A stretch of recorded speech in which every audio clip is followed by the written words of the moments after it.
নমস্কার বন্ধুরা, আমি বৈশাখী। আপনারা দেখছেন আমার চ্যানেল সবুজায়নের পথে। বন্ধুরা, আজ আমি গিয়েছিলাম বাপের বাড়ি, আর সেখান থেকে নিয়ে এসেছি এই যে কতগুলো ফুলের গাছ।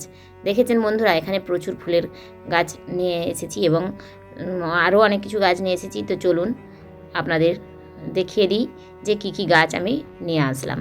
এই যে দেখুন, সবার প্রথমে এটা দেখাচ্ছি, এটা লঙ্ঘন, সেই যে বহুকাঙ্ক্ষিত লঙ্ঘনের চারা। এটা আমার বোনেদের গাছ রয়েছে এবং ওদের প্রচুর পরিমাণে লঙ্ঘন হয়। শুনেছি আমাদের এখানে নাকি লঙ্ঘন হয় না, কিন্তু ওদের তো লঙ্ঘনের ফুল চলে এসেছে এই সময়। আর এই যে ওটা হচ্ছে বেগম বাহারের ডাল, আর এটা গাঁদাল পাতা। গাঁদাল পাতা নিশ্চয়ই আপনারা অনেকেই খেয়েছেন, গ্রাম বাংলায় এটা অনেকেই খেয়ে থাকেন, আমরাও ছোটোবেলায় খেয়েছি। এবং আমি আমার বৌদির কাছ থেকে ওই একটা ছোটো শিকড় নিয়ে এসেছি। এটা হচ্ছে 12 মাসি সজনের ডাঁটা, যে তার ডাল, এটা বছরে দুবার হয়। সামনে যে বড় বড় এগুলো গোল গোল এগুলো দেখছেন, ওটাই হচ্ছে বেগম বাহার। ওই শিকড়টা লাগিয়ে দিলেই ওই গাছটা হয়ে যাবে। আর এটা হচ্ছে গাঁদাল পাতা, এটা তো ঝোল খায় অনেকে, আবার ডাল ভাজা দিয়েও খায়। এই যে সামনে এটা দেখছেন, এটা একটা পাথরকুচি, এগুলো পাথরকুচি। আর এটা হচ্ছে হাইব্রিড ধনে পাতা, সারা বছর যে ধনে পাতাটা হয়, এটা ক্যাকটাস। আর এটা একটা মনসার ডাল, এই ক্যাকটাস আর মনসার। এটা এই যে দেখুন, এটা হচ্ছে লঙ্ঘনের চারা। ওদের ওখানে অনেকগুলো লঙ্ঘনের চারা হয়েছিল মাটিতে, সেখান থেকে তুলে নিয়ে এসেছি। আর এই যে 12 মাসি সজনে ডাঁটা, এটা কুঁদরির ডালটাও আমি নিয়ে এসেছি। আর অ্যালোভেরা, আর এটা হচ্ছে ওই যে মিলি। আমার এখানে দেখছেন এই যে 2 রকমের মিলি রয়েছে, ওটা আরেকটা অন্য রং, এটা লাল বড় বড়, তাই এটা আমি নিয়ে এসেছি। তো চলুন আপনাদের তো দেখিয়ে দিলাম কতগুলো গাছ নিয়ে এসেছি। আর দেখুন ওই দিকে রয়েছে 2টো বেগুনের চারা, ওই যে সাদা বেগুন বড় বড়, ওইখানে রয়েছে 2টো বেগুনের চারা। এগুলোই আমি এখন নিয়ে এসেছি, আর এগুলোই আপাতত লাগিয়ে নেব। এখানে মোট আমি 12 রকমের গাছ বা গাছের ডাল নিয়ে এসেছি। তো চলুন এগুলো লাগিয়ে নিই। আরও অনেক ফুলের বীজ নিয়ে এসেছি, কিন্তু সবজিরও বীজ নিয়ে এসেছি, সেগুলো পরে লাগাবো, সেগুলো আর আজকে দেখালাম না। এই যে গাঁদাল পাতাটা, এটা এই ক্যাপসিকামের ছোটো টবটার মধ্যেই আমি দিয়ে দিচ্ছি। এটাকে যদি এর মধ্যে দিই, তাহলে আর আমাকে আলাদা করে ওর মধ্যে জল দিতে হবে না। আর এটা এখন এটাতে লাগিয়ে নিচ্ছি। ওই যে পাথরকুচির গাছটা রয়েছিল, ওই পাথরকুচির গাছ, এই পাথরকুচির গাছটা এর আগেও বাপের বাড়ি থেকে আমি এনে একটা লাগিয়েছিলাম, তাতে ফুল হচ্ছে, আবারও লাগিয়ে নিলাম আরেকটা। এই রকমভাবে আপনারা আমার মতো কে কে গাছ সংগ্রহ করেন, যেখানে যান সেখান থেকে গাছ অল্প কিছু গাছ নিয়ে আসেন এবং এভাবে লাগিয়ে নেন, আমাকে অবশ্যই কমেন্ট করে জানাবেন। আমি তো যেখানেই যাই, তো সেখান থেকেই কিছু না কিছু গাছ সংগ্রহ করি। এই যে এই দেখুন, এটা হচ্ছে হাইব্রিড ধনে পাতা, আর এটা পরপর একটা একটা করে আমি লাগিয়ে নিচ্ছি। মিলি, অ্যালোভেরা আমি অনেকবার লাগিয়েছি, কেন জানি না আমি কিছুতেই অ্যালোভেরাটা করতে পারছি না, অ্যালোভেরার গাছটাকে বাঁচাতেই পারছি না। আর এই যে এটা বেগম বাহারটাকে আমি এইভাবে মুড়ে টবের মধ্যে দিয়ে দেবো। এর আগেও বেগম বাহার নিয়ে এসেছিলাম, বেগম বাহারটা বেঁচে গিয়েছিল, কিন্তু এই গরমে জল দেওয়া হয়নি বলে মারা গিয়েছে, তাই আমি আবারও নিয়ে আসলাম। এই যে দেখুন, ওই বেগম বাহারটাকে ওই টবের মধ্যে দিয়ে ওর উপর কিছু মাটি দিয়ে দিয়েছি। আর এইগুলো হচ্ছে ফণিমনসা, ক্যাকটাস বা ফণিমনসাও বলা হয়। এই ক্যাকটাসগুলোকে আমি বালির মধ্যেই লাগিয়ে নিলাম। আর এই যে মনসা গাছটা, এটাকেও লাগিয়ে নিলাম বালির মধ্যে। মনসা গাছ যেহেতু বালিতে হতে ভালোবাসে, তাই আমি ওর মধ্যেই কিছু বালি দিয়েছি। এবার চলুন, এই যে কুঁদরি গাছগুলো, এগুলো আমি মাটির মধ্যে শুধু অল্প করে গেড়ে দেব, এতেই কিন্তু হয়ে যাবে। আপনারা যারা কুঁদরির গাছ করতে পারছেন না, তারা এরকম কুঁদরির একটু ডাল বা ওই যে লগুলো, ওগুলোকে কেটেই এভাবে মাটিতে বসিয়ে দিন, অথবা ছাই বা বালির মধ্যেও বসিয়ে দিতে পারেন। আপনাদের যার কাছে যেটা রয়েছে সুবিধে মতো আপনারা বসিয়ে দিতে পারেন। দেখবেন কয়েকদিন পর এই কুঁদরির ডালগুলো থেকে নতুন পাতা গজিয়ে উঠবে। এবং এগুলো যখন শিকড় তৈরি হয়ে যাবে এবং ছোটো ছোটো ডাল বেরোবে, তখন আপনারা অন্য যে কোনো জায়গাতে আবার লাগিয়ে নিতে পারেন।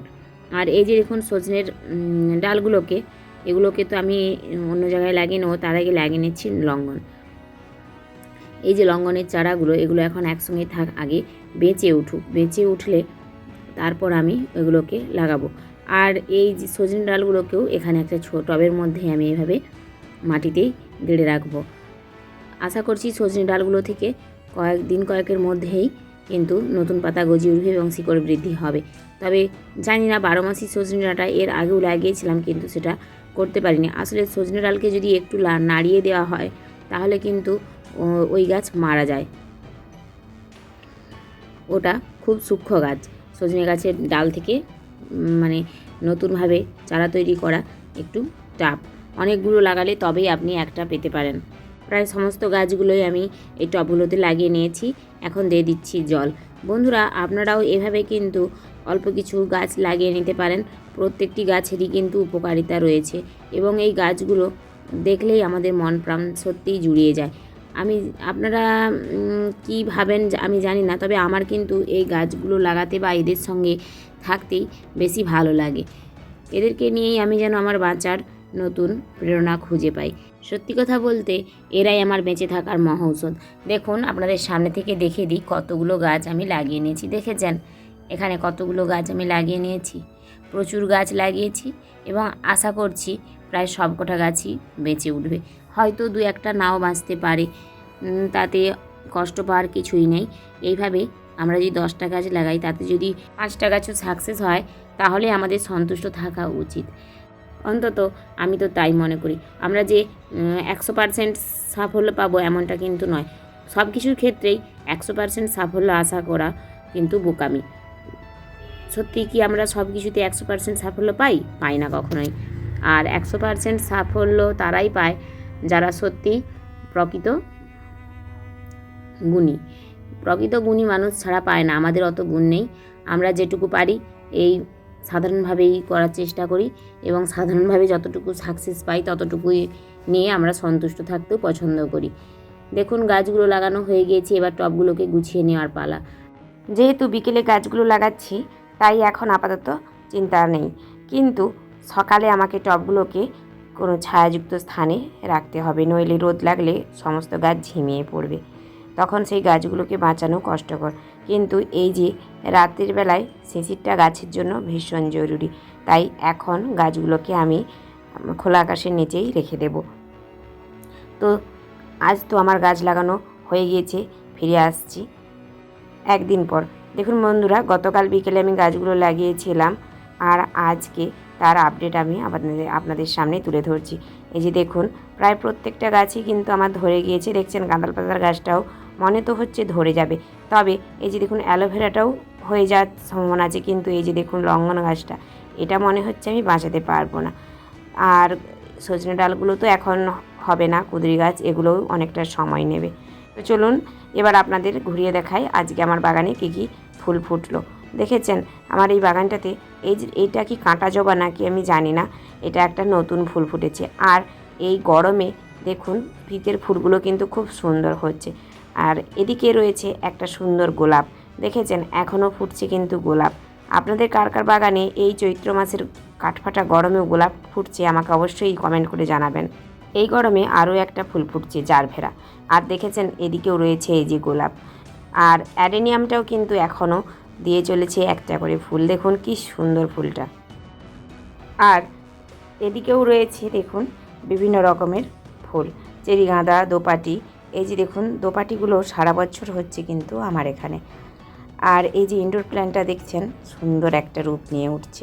হয়তো আপনাদের মতো সুন্দর না আমার বাগানটা, এই তো শুরু করেছি, তবে যেটুকু হচ্ছে তাতেই আমি সন্তুষ্ট।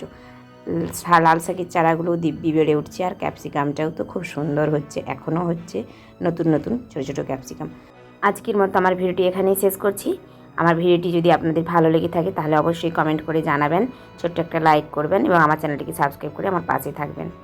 আপনারা সবাই ভালো থাকবেন, সুস্থ থাকবেন, পারলে 2-1টা গাছ লাগাবেন। ধন্যবাদ।